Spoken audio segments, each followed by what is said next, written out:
بسم اللہ الرحمن الرحیم وَلِتَصْغَىٰ إِلَيْهِ أَفْئِدَةُ الَّذِينَ لَا يُؤْمِنُونَ بالآخرة وليرضوه وليقترفوا ما هم مقترفون، اور تاکہ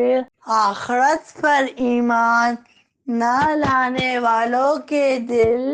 ان بناوٹی باتوں کی طرف مائل ہو جائیں، اور تاکہ وہ ان باتوں کو پسند کر لیں اور وہ اسی گناہ کا ارتکاب کریں جس کے یہ خود مرتکب ہیں۔